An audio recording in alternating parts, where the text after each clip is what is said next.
Minced tuna. Ah, may pa-title.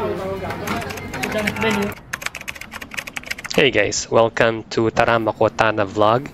This is our day 7 in Japan, wherein we went to Kobe Gardens ropeway, and now we are riding a ropeway or a cable car. You know what? Actually, I'm quite confused kung ano yung ropeway and cable car. Ano ba difference? Tanungin natin si co-pilot. Sabi niya, ropeway versus cable car, a general term for aerial transport system using cables. Yun yung ropeway. And then yung cable car often refers to a specific type of ropeway.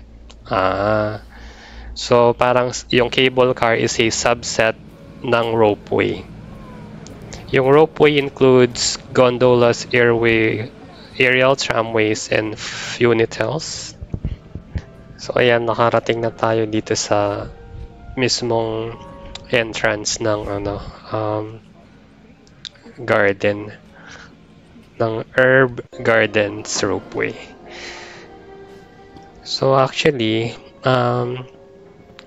tinanong ko si co-pilot about herb gardens. Ito daw yung pinaka malaking herb garden with around 75,000 herbs and flowers from 200 species blooming year-round. Tapos meron silang 12 theme garden areas, each showing seasonal plants in beautifully curated landscapes. Actually, malawak talaga to. Hindi ko na nakuha na ng mga footages yung ibang lugar na pinuntahan namin. Ito, ang daming mga iba't ibang bulaklak dito. Tapos itong building na to, alam ko sa perfume. O ayan na nga, yung gawaan nila ng mga perfume. Ito yung, ano bang tawag dyan? Ingredients. Yung mga nilalagay sa perfume, may mga sandalwood, hindi ko alam tawag, walang translation, walang subtitle. So ayan, parang ano siya, mga tools for making perfume. Ito yung iba't ibang essential oils. So if you want to customize a perfume, you can have it here. Pero di na kami nagpagawa ng ganun. May binilhan na lang kami. Sa area din na yun, na perfume. And this is a beautiful view. Parang nasa Europe. Parang yung sa mga Disney. Ito pa, even yung mga, ayan o, mga detailed, ano nila.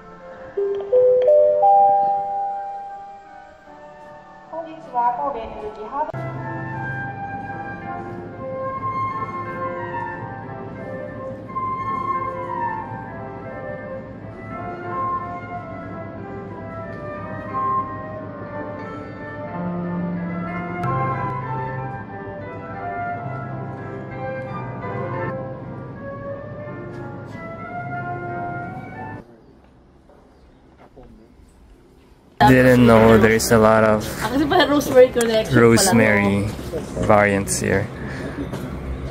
Rosemary white. Rosemary blue boy. Remember rosemary bad boy? Miss Jessua. How many rosemarys are there? Good passion.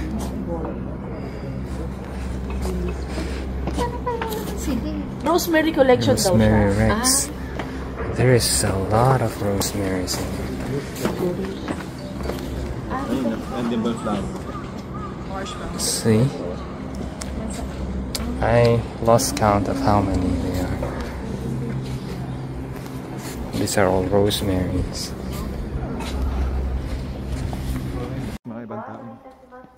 And now we are entering the glass house. Maraming mga makukulay na bulaklak dito. Ayan o. Ang ganda ng pagkakagawa nila. Sobrang bright ng colors ng mga flowers. Iba't ibang klase. Parang ano lang ba yung kilala ko na bulaklak doon? And then we are headed back dun sa pinanggalingan namin. So, 2-way ticket na yung binili namin. So, yan yung view. And then, eto, nag-lunch kami na hindi kami masyadong natuwa. Matabang yung sabaw. Here, nagpunta kami sa Kobe Beef Museum. Free entrance lang siya, wala kang babayaran. Actually, katabi lang to nung Starbucks. Mga few steps away. And wala ring ano dito, tao na nagbabantay. You can go inside and feel free to check all the displays.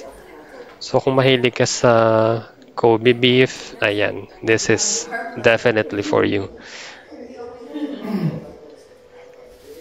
Ayan, maraming mga naka-display na mga information about Kobe beef, kung saan yung mga places na meron nun, tas yung iba't ibang cuts.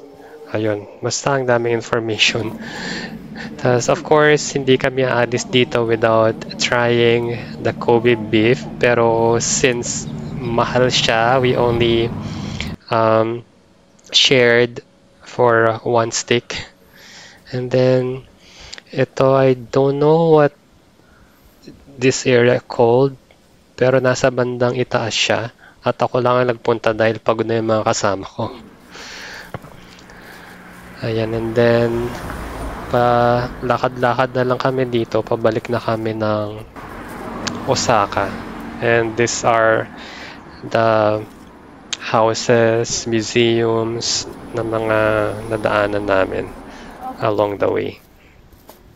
So if you're going to Japan, make sure you bring comfortable shoes to wear dahil puro lakad dito. Ayan, kita nyo naman. Ayan yung malaking board ng Kobe beef. And then we're heading to the train station.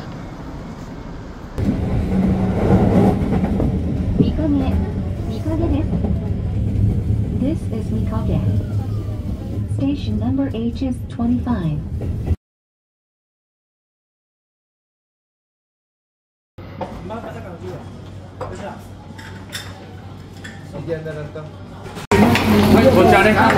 Minced tuna.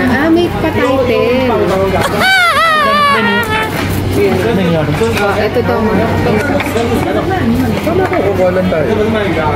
Pwede, tapos pwedeng may additional order ka. Hindi ka pa kumain.